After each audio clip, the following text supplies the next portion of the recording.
boa tarde a todos. Espero que vocês estão escutando perfeitamente. Vou tentar falar alto para vocês entenderem bem. Bom, estou muito feliz em estar aqui, porque em 2022 a 2024 eu fui professor substituto, então conheço bem a casa. O Berlândia estava aqui, estava na minha banca, então conheço bastante o sistema aqui, mas o trabalho foi feito na UFBS, certo? Minha tese de doutorado. Meu orientador foi o professor Cláudio Cuevas, da UFBE, e meu co-orientador foi Bruno de Andrade, da Universidade de Sergipe. Então, minha área, grande área, minha análise, vai estar sobre a área EDP e equações de redução, mais especificamente fracionários, cálculo fracionário. Então, o título da palestra do workshop é Novos Avanços no Estudo de Equações de Revolução Fracionárias, Lineares e Aplicações. Eu vou tentar ser o mais breve possível aqui. Então, aqui a gente vai dividir em 4 tópicos, certo?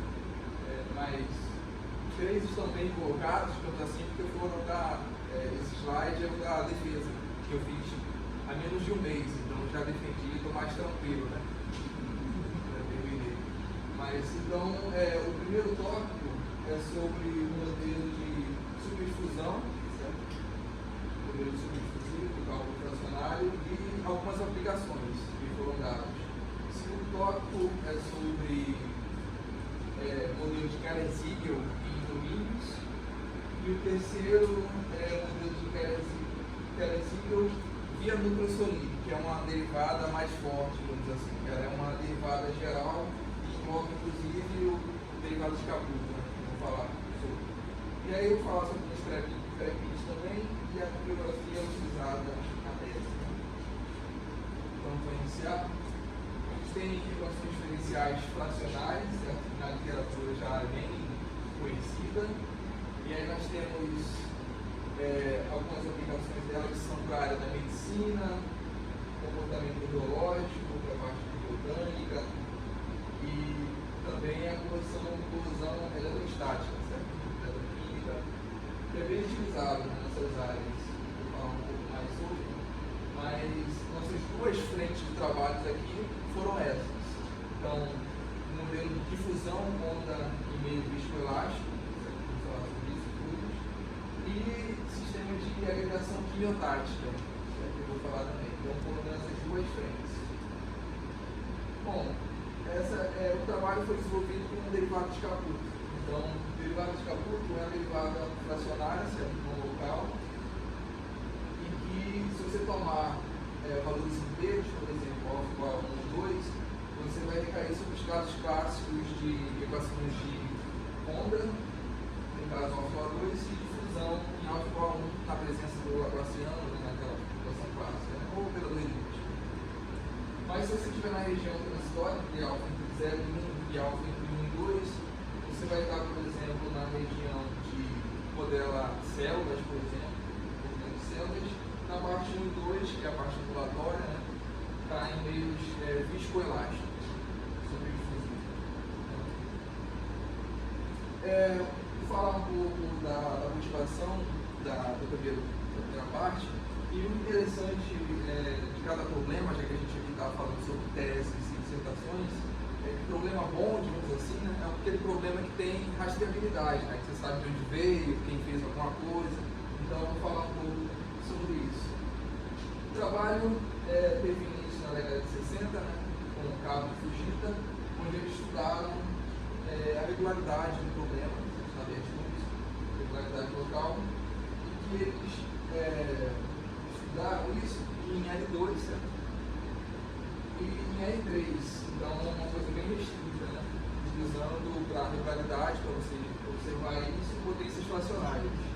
E aí a gente tem mais um trabalho na parte parabólica, que é o do Resist Casanave, muito utilizado, muito conhecido, porque ele utiliza existência de solução para modelo linear, normalmente livres, que a gente vai utilizar aqui. E aí, o Arrieta e o Nolasco, Alexandre Nolasco e Carvalho, orientador do colega aqui, desenvolveram soluções Epsilon regulares, certo? E em cima desses dois trabalhos, assim, foram inspirações, né? E que saíram, por exemplo, de R3 e R2 para RM e MP, utilizando escalas de interpolação e extrapolação, que eu vou falar sobre isso. E aí, Andrade, né, que é o orientador, colaboradores, inclusive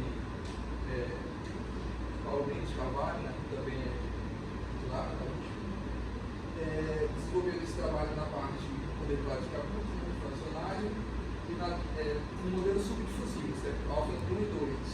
E aí, para Santos, em 2015, na tese dele, ele fez um modelo já subdifusivo, só que de solução subcrítica. O meu trabalho foi exatamente trabalhar a parte crítica do problema, solução crítica desse problema. Então, os resultados obtidos foram 3 aplicações, que eu vou falar rapidamente aqui, que é o seguinte. A primeira aplicação era um modelo superdifusivo, certo? Então, a equação semilinear, parte linear pelo Laplaciano, que é o modelo setorial, em LP, e a parte não linear, ela tem a propriedade de ser localmente elipse em espaço Lebesgue, né? Só que, se você colocar ela nas escalas de interpolação e extrapolação, fazendo sair do espaço base, né? Que é que para o domínio do operador que tem essas funções de regularidade, né, você consegue fazer essa associação, né, entre as suas escalas, potências fracionárias, para interpolação complexa, sempre que a gente tem interpolação complexa, de espaços sobreléveis fracionários. Então você precisa daquele shift, né, de menos 1, de regularidade, e aí você tem aquele expoente crítico através de inversões, certo? Dos espaços potenciais, espaços de potências fracionárias para espaços potenciais de parcela. E aí você consegue aquele expoente, pode assim. E aí você tem essas inversões, depende de algumas hipóteses. E sua solução epsilon regular, ela fica nesse intervalo, na sua regularidade de solução. E aí você consegue, por inversão, de um lado já sai diretamente por 2 e do outro sai aplicando propriedades de Mover. E aí, desde que você tem essas condições, você tem exercício de solução local, tem dependência contínua, tem unicidade e alguns fatos que a gente vai falar desde que você esteja sobre essas condições. Então, esse foi o primeiro resultado obtido. O segundo resultado foi para a equação de placas fracionárias, certo? Então, aqui a gente está no operador Laplaciano, então a gente precisou reduzir a metade da escala de interpolação e extrapolação e teve que adaptar também o shift do deslocamento.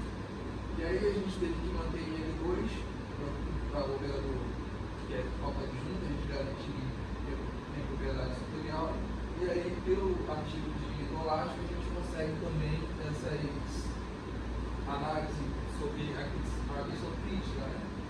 Tem essa visão bem crítica, do crítico, se você sair um pouco